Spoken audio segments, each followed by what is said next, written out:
या सल्ली व सल्लिम दाइमन अबदन अला हबीबिका खैरिल खल्क़ि कुल्लिहिम। मुझे मीठा बहुत पसंद था। यूं ही रोज मेरे शौहर नंद और सास से छुपाकर मेरे लिए बालूशाही मिठाई लाते। जब मैं दिन भर घर के सारे काम करके थक जाती तो रात को शौहर मुझे वो मिठाई खिलाते और कहते, ये मिठाई बहुत महंगी है, सिर्फ तुम्हारे लिए लाता हूँ। मैं शौहर की मोहब्बत देखकर शर्मिंदा सी हो जाती। अगर वो मिठाई जब भी मैं जुमेरात को खाती तो मुझे गहरी नींद आ जाती और सुबह उठती तो अजीब सी हालत होती। यूं ही एक जुमेरात मिठाई खाने का ड्रामा किया और नाटक करके जूं ही लेटी तो मेरी शादी को चंद ही माह हुए हैं। पहले मेरे साथ मेरे शौहर मुझ पर इतनी तवज्जो नहीं देते थे, मेरी कोई बात भी नहीं सुनते। मुझे बहुत बुरा लगता। एक दिन मैं काम करती हुई अचानक बेहोश हो गई। जब मुझे होश आया तो मुझे अजीब सी बेचैनी होने लगी, पर इसके साथ ही मेरे शौहर का रवैया मेरे साथ एकदम से बदल गया। एक दिन मैंने अपने शौहर को बताया कि मुझे मीठा बहुत पसंद है, पर आपके घर में तो मीठा ही कभी कभी बनता है। मैंने ये बात ही की थी कि अगले दिन ही जब रात के वक्त मैं थकी हारी कमरे में आई तो मेरे शौहर ने मेरे सामने एक शॉपर रखा। मेरे पूछने पर उन्होंने बताया, तुम्हारे लिए बालूशाही मिठाई लाया हूं। अपने शौहर की बात सुनकर मैं हैरान हो गई। आज से पहले तो कभी मेरे लिए कुछ भी नहीं लाए थे, ये अचानक से बालूशाही मिठाई क्यों लाए हैं। मैं हैरान परेशान थी कि वो अचानक कैसे इतना बदल गए, वो भी अपनी माँ और बहन से छुपकर, जिनकी मर्जी के बिना इस घर का पत्ता भी ना हिले, और मेरे शौहर उनकी मर्जी के बिना सांस भी ना लेते। वो कैसे मेरे लिए उनसे छुपकर मिठाई ले आए हैं। मुझे कुछ बात हजम ना हुई, पर मिठाई खाने के फौरन बाद मुझे नींद आने लगी और मुझे एहसास ही ना हुआ कि कब मैं गहरी नींद की वादियों में चली गई। सुबह जब मेरी आंख खुली तो मेरा सर चकराने लगा। मेरी अजीब सी हालत हो गई। मुझे यूं लगा जैसे मैं अभी गिर जाऊंगी, पर मैं उठी और थोड़ा फ्रेश हुई। जैसे ही किचन में आई मुझे सास ने घूरी से नवाजा, जैसे न जाने मैं क्या करके आई हूं। इतनी देर से क्यों उठकर आई हो? मेरी सास ने आज पहली दफा मुझसे ऐसा सवाल किया कि मैं देर से क्यों उठी। मुझे लगा उन्हें मिठाई वाली बात पता चल गई है, पर जैसे ही वो मुझे बातें सुनाने लग गई मुझे कुछ और ही महसूस हुआ। मैंने अपने शौहर हस्साम के बारे में पूछा कि वो चले गए हैं। तो और क्या, तुम्हारे इंतजार में बैठा रहता। मेरी बेगम नहीं उठी तो मैं बैठा रहता हूं। मैं अपनी सास की बातें सुनकर मैं अपना नाश्ता बनाने लग गई थी। मेरी सास मुझे अजीब सी नजरों से देख रही थी, जैसे मुझ में उन्हें आज कुछ और ही नजर आ रहा हो। एक बार तो वो मेरी हालत देखकर मुस्कुराने लगी। मुझे अभी भी अपनी तबीयत मामूल से हटके लग रही थी। अब तो मुझे यकीन हो गया था कि हस्साम मुझसे नाराज हो गए होंगे। मेरा सारा दिन परेशानी में गुजर गया। रात को जब मैंने किचन के सारे काम खत्म कर लिए तो मेरी सास ने मुझे अपने कमरे में बुलाया और मुझसे अजीब अजीब सवाल करने लगी। मैंने तालीम कहां से हासिल की है, किधर किधर जाती थी, मुझे खाने में क्या अच्छा लगता है। पहली दफा वो मुझसे अजीब सवाल कर रही थी। मुझे दाल में कुछ काला लगा। वो बिना वजह तो ये सब नहीं पूछ सकती। उनकी बातों का जवाब देकर जब मैं कमरे में गई तो हस्साम ने मुझे कल की तरह मिठाई दी। मैं खुश हो गई, वो मुझसे नाराज नहीं है। मैं मजे से मिठाई खाने लगी और वो मुझे अजीब सी नजरों से देख रहे थे। मैं सोचने लगी कि ये सारे ऐसे मुझे क्यों देख रहे हैं। मैंने पूछा, क्या हुआ, आप मुझे ऐसे क्यों देख रहे हैं? मुझे उनकी निगाहों से चुभन हुई। पहले उन्होंने कभी भी मुझे ऐसे नहीं देखा था जैसे वो मुझे आज देख रहे थे। कुछ नहीं हुआ। एक बात कहूं, तुम हमेशा मेरे साथ ही रहना। मुझे हैरानगी हुई। वो अजीब अजीब बातें करने लगे और मुझे उन बातों पर गुस्सा भी आता और अजीब भी लगती। वो बदलने लगे थे और हस्साम का ये बदलाव मुझे डराने लगा था। न जाने वो मुझसे क्या चाहते थे। मेरी नींद से आंखें बंद होने लगी। अपनी बंद होती आंखों से मैंने ये देखा कि वो मुझे देखकर मुस्कुरा रहे थे। उनकी मुस्कुराहट में न जाने क्या था। मैंने कोशिश की कि मैं अपनी आंखें खोलूं, पर मैं सो गई। गहरी नींद। अगले दिन मेरी दोपहर को आंख खुली। मेरी तबीयत बहुत अजीब हो गई थी। मैंने बेड से उठने की कोशिश की, लेकिन मैं ना उठ सकी। मुझे घबराहट होने लगी। मेरे हाथ कांप रहे थे। मैंने अपनी नंद को काफी बार आवाजें दी, पर उस तक शायद मेरी आवाज ही न गई। खुद को संभालती हुई जैसे ही मैं नीचे आई, सामने ही मेरी नंद और सास बैठी हुई थी और उन तक आसानी से मेरी आवाज आ सकती थी। न जाने वो मेरे बारे में क्या बातें कर रही थी। मुझे देखते ही खामोश हो गई। क्या हुआ है, आप क्या बातें कर रही थी? मेरे पूछने पर दोनों ने एक दूसरे की तरफ देखा। मेरी सांस का रंग फक हो गया। उन्हें लगा जैसे मैंने उनकी बातें सुन ली हो। मुझे यकीन हो गया कि बात मेरे बारे में ही हो रही थी। आखिर ये मेरे साथ क्या कर रही थी? माँ बेटी मुझे दोनों पर शक होने लगा। मेरी तबीयत भी खराब रहने लगी थी। मैं वहां से किचन में गई। मेरी सास और नंद वहां से उठकर कमरे में चली गई। मुझे अपने शौहर पर भी इस वक्त गुस्सा आने लगा। वो मुझसे क्या चाहते थे? मैंने सारा दिन कोई काम ना किया, बस अपने कमरे में पड़ी रही। मैं नहीं जानती थी कि मुझे क्या हो रहा है, दिन ब दिन बदलती क्यों जा रही हूं। पर मुझे ये शक होने लगा कि ये जो कुछ भी हो रहा है, इन सब के पीछे मेरी नंद और सास का ही हाथ है। आखिर वो चाहती क्या है? रोजाना का मामूल बन गया था। मेरे शौहर मेरे लिए इतनी महंगी मिठाई लाते, मुझे इसकी अजीब सी आदत हो गई। सारा दिन मुझे रात का इंतजार रहता और मुझे सुकून सा मिलता जब मैं वो खाती। पर सुबह के वक्त ही मेरी आंख खुलती। जब से मैंने मिठाई खानी शुरू की थी, मेरी कभी रात के वक्त भूल के भी आंख नहीं खुलती थी। और अब मुझे ये बात परेशान करने लगी थी। मैं रात को लाउंज में बैठी हुई थी। हस्साम आ जाते ही अपनी मां के कमरे में चले गए। मुझे देखा भी नहीं। शायद हस्साम को यही लगा कि मैं अपने कमरे में हूं। और जब वो अपनी मां के कमरे में गए तो थोड़ी देर बाद ही मेरी नंद भी उधर पहुंच गई और न जाने कौन सी मीटिंग शुरू हो गई। थोड़ी देर बाद मुझे अपने शौहर के चिल्लाने की आवाज आई। न जाने वो अपनी मां से क्या बोल रहे थे। दरवाजा बंद होने की वजह से मुझे कुछ भी समझ नहीं आ रहा था, पर मैंने पहली दफा उन्हें अपनी मां और बहन पर यूं चिल्लाते हुए सुना था। मैं उठकर अपने कमरे में चली गई। थोड़ी देर बाद हस्साम भी कमरे में आए। उनके चेहरे पर यूं सुकून था जैसे वो अभी ही ऑफिस से आए हों, हमेशा की तरह। आप आज लेट ऑफिस से आए हैं? मैंने जानबूझकर सवाल पूछा। हाँ, काम ज्यादा था। मैंने खाना भी वहीं खा लिया था। उन्होंने बड़ी सफाई से झूठ बोला। मैं उनके झूठ की वजह न समझ सकी। आज वो फिर मेरे लिए मिठाई लाए थे। पहले तो मैंने खाने से मना किया, पर वो इसरार करने लगे कि मैं खाऊं। उनके भरपूर इसरार पर मैंने थोड़ी सी खाई, बाकी रख दी। उन्होंने फिर मुझे मजीद खाने का ना कहा। थोड़ी देर बाद मुझे नींद आ गई। अचानक मुझे नींद में चुभन महसूस हुई, जैसे किसी ने सुई चुभो दी हो। पहली दफा मुझे आज नींद में कुछ महसूस हुआ था। मैंने जबरदस्ती अपनी आंखें खोली और लाइट ऑन करके देखा, पर वहां तो कुछ भी नहीं था। हस्साम सो रहे थे। मैं लाइट ऑफ करने लगी, पर मुझे यूं महसूस हुआ जैसे हस्साम सो नहीं रहे, बल्कि जबरदस्ती आंखें बंद करके लेटे हुए हैं। मैंने उन्हें आवाज दी, पर वो टस से मस ना हुए और मैं अपनी गलतफहमी समझकर लाइट ऑफ करके लेट गई और फौरन ही सो गई। मुझे नींद में यूं महसूस हुआ जैसे कोई मेरे पास ही बातों में लगा हुआ है, लेकिन मुझ में आंखें खोलने की हिम्मत ना हुई, ना ही मुझे बातों की समझ आई। पर इतना जरूर सुनाई दे रहा था कि कोई बोल रहा है और बातें हो रही हैं। सुबह मेरी जल्द ही आंख खुल गई। हस्साम किसी से फोन पर बात कर रहे थे। मुझे जागता देखकर फौरन उन्होंने कॉल कट कर दी। मैंने उनसे रात के बारे में पूछा। रात को आप किसी से बातों में लगे हुए थे? हमारे कमरे में कोई और भी था क्या? मेरी बात सुनकर हस्साम एकदम से घबरा गए। उनका रंग फक हो गया। मैंने ना समझी से उन्हें देखा। कोई भी नहीं था। वो ऐसे घबरा गए जैसे चोर चोरी करते पकड़ा जाए। न जाने वो क्यों घबरा गए थे। आप परेशान न हो, मैंने शायद कोई ख्वाब देखा हो। अक्सर ख्वाब में भी बंदे के साथ यूं ही होता है, मैंने मुस्कुराते हुए कहा। वो भी कहने लगे, हाँ ऐसा ही है, लेकिन मुझे दाल में कुछ काला लगने लगा। सारा दिन मेरी सास मेरे साथ उखड़ी रही। मुझे बहुत अजीब लगता अब अपनी सास का ये रवैया। ये मेरी वही सास थी जिसने कितनी मिन्नतें करके मेरे माँ बाप से मेरा हाथ मांगा था।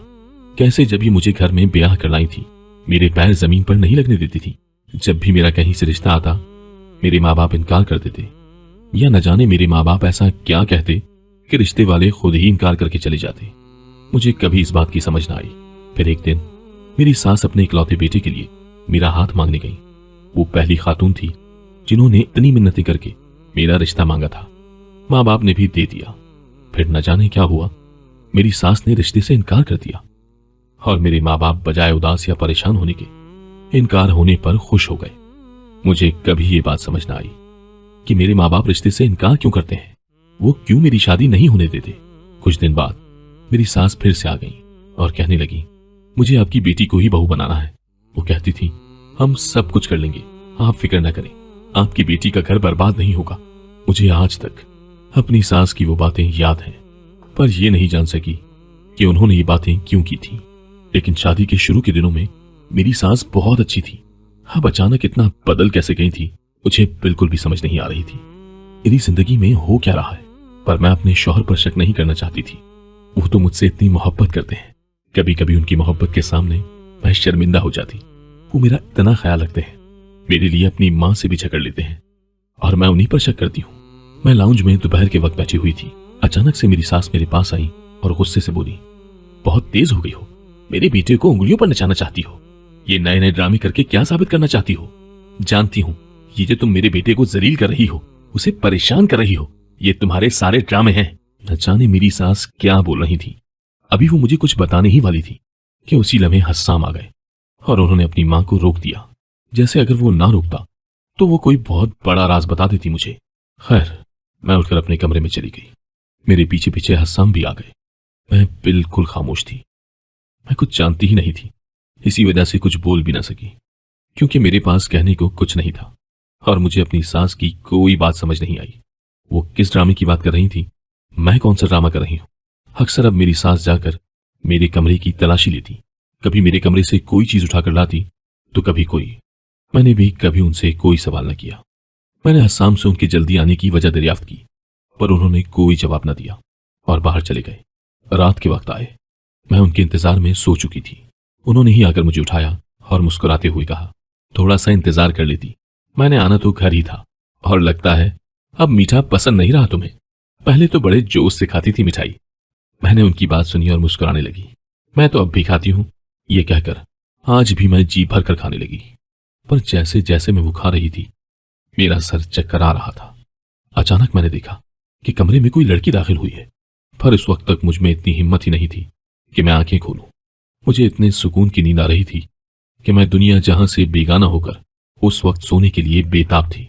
तकिए पर सर रखते ही मुझे सुकून सा मिला और उस वक्त मुझे कोई गर्ज नहीं थी कि कमरे में कोई लड़की आई है या लड़का। मुझे बस सोने से गर्ज थी, तो मैं सुकून की नींद सो गई, ये सोचे बिना कि वो लड़की मेरे कमरे में क्या करने आई थी, वो भी इतनी रात के वक्त। यहां तक कि मेरा शौहर भी कमरे में मौजूद था। सुबह उठकर मैं यही सोचने लगी कि आखिर वो लड़की कौन थी और क्यों मेरे कमरे में आई थी। सारा दिन मेरा उसी परेशानी में गुजर गया। मैंने फैसला कर लिया था कि अब से मिठाई नहीं खाऊंगी। सब कुछ इसी की वजह से हो रहा था। जब से मैंने वो खानी शुरू की थी, सारे ही बदल गए थे। मेरी सास और नंद का मेरे साथ बुरा रवैया हो गया और मेरे शौहर का मेरे साथ अच्छा हो गया। रात के वक्त जब हस्साम मिठाई लाए, मैंने सोचा कि मना कर दूं, पर मैं ना कर सकी। जितने प्यार से वो मुझे दे रहे थे, वो मुझे पकड़ाकर बाहर चले गए। थोड़ी देर बाद आए तो मैं तकिए पर सर रख के सोने का ड्रामा करने लगी। पहले हस्साम न जाने किससे बातें कर रहे थे, मुझे कुछ समझ ना आई। वो इंग्लिश में लगे हुए थे। मैं भी सोने वाले अंदाज में लेटी रही। फिर मुझे सच में नींद आने लगी। जब काफी रात हो गई, रात के 12 बजे का वक्त था कि कोई कमरे में दाखिल हुआ। मैंने हल्की सी आंखें खोल कर देखा।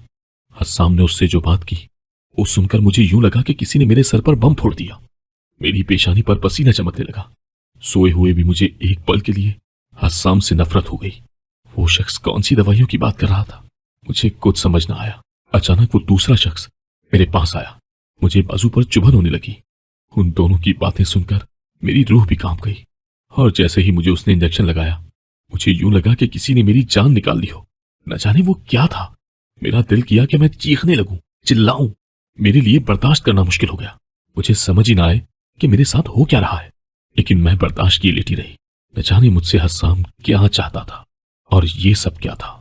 सुबह में उठी तो मेरी आंखें लाल हुई हुई थी। आज मेरी हालत पहले से भी ज्यादा बुरी हो चुकी थी और मुझे यकीन हो गया था कि मुझसे हस्साम कुछ छुपा रहे हैं। हस्साम ही नहीं, बल्कि उनकी मां भी कुछ छुपा रही थी, जो हस्साम भी मुझसे छुपा रहे थे। और ये सब न जाने मेरे साथ क्या खेल खेल रहे थे, मुझे कौन से कामों में इस्तेमाल कर रहे हैं।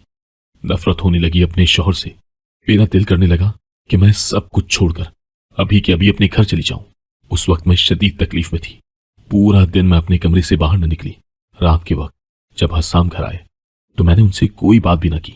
उनका रवैया भी आज मेरे साथ अजीब सा था। उन्होंने भी मुझसे कोई बात न की।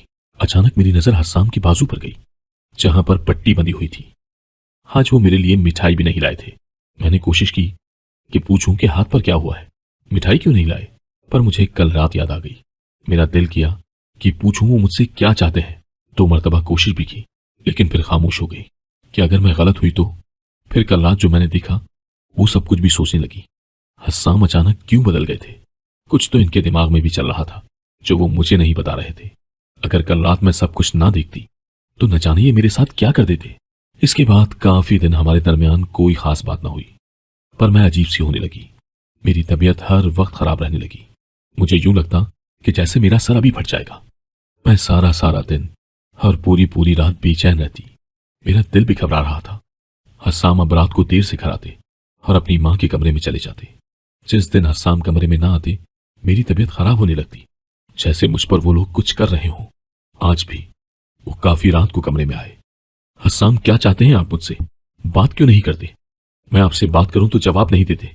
कभी हाल पूछा है मेरा कि सारा दिन तबीयत कितनी खराब रहती है? मैंने आज गुस्से में तंग आकर कह ही दिया था और वो मुझे अजीब सी नजरों से घूरने लगे। मैं उन्हें देखती रही। वो मुझे बिना कोई जवाब दिए वहां से चले गए। अगले दिन मैं अपनी नन के साथ शॉपिंग करने गई।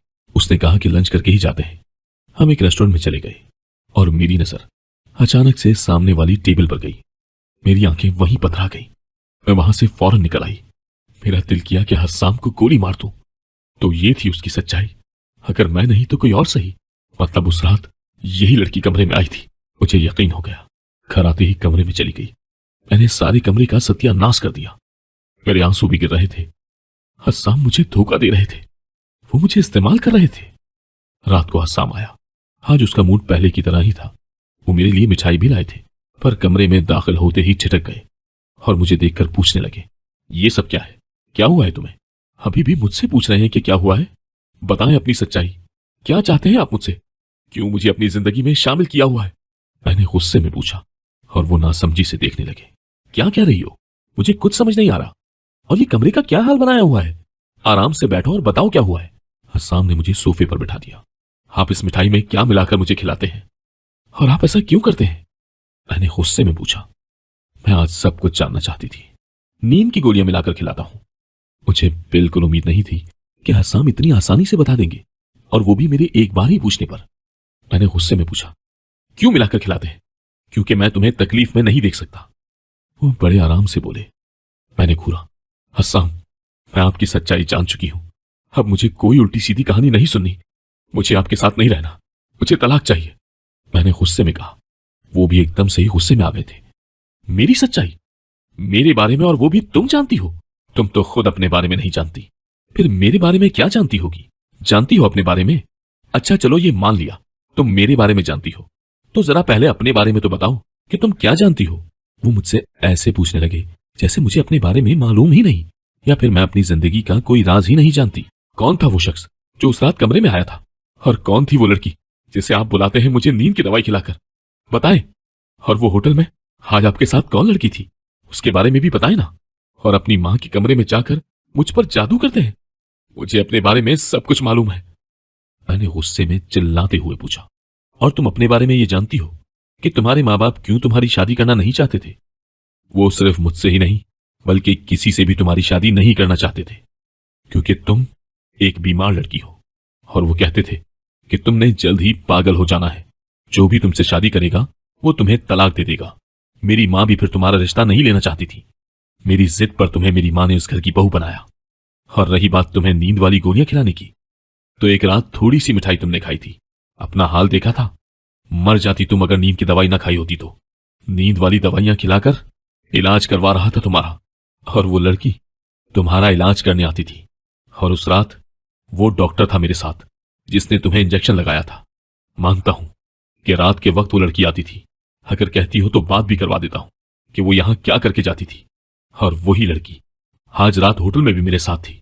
एक उम्मीद दिला रही थी, हाथ पे हाथ रखकर, कि तुम्हारी बीवी को कुछ नहीं होगा। और यही रोजाना मेरा अपनी मां से झगड़ा होता है। वो कहती है तलाक दे दो इस बीमार बीवी को। क्यों साथ रखा हुआ है? पहले तो उन्हें हमदर्दी थी तुमसे, अब वो तुमसे नफरत करती है, क्योंकि मेरा हाल सिर्फ वो देखती है। कैंसर है तुम्हें। इसी वजह से तुम्हारे घर वाले कहते थे कि मर जाना है तुमने। अगर पागल हो गई तो जिससे शादी होगी वो छोड़ ही देगा तुम्हें। इसी वजह से मेरी मां ने तुम्हारे बाप से कहा था कि हम ख्याल रखेंगे तुम्हारा। और ये जादू वाली बात किसने तुम्हारे दिमाग में डाल दी है? ऐसा कुछ नहीं, फिक्र मत करो, मेरी मां भी तुम्हारे साथ ठीक हो जाएगी। हसाम ने मुझे सारी सच्चाई बता दी। हसाम की बातें सुनते सुनते मुझे एहसास ही ना हुआ कि कब मेरी आंखों से आंसू गिरने लगे। मेरा दिल किया कि जमीन फटे और मैं इसमें समा जाऊं। मैं कितना इस शख्स को गलत समझ रही थी, और मेरे लिए वो अपना सब कुछ कुर्बान कर रहा था। मुझे कैंसर था, और इसके बावजूद वो शख्स मुझे अपने साथ रखकर बिना मुझे बताए कि मैं परेशान ना हूं मेरा इलाज करवा रहा था। और मैं उसे कितना गलत समझ रही थी। मैंने उससे रोते हुए वादा किया कि आइंदा कभी ऐसा नहीं करूंगी। वो भी मुस्कुरा दिया। जानता हूं अब तुम कभी ऐसा नहीं करोगी और तुम जल्द ही ठीक भी हो जाओगी। हसाम ने मुझे दिलासा दिया।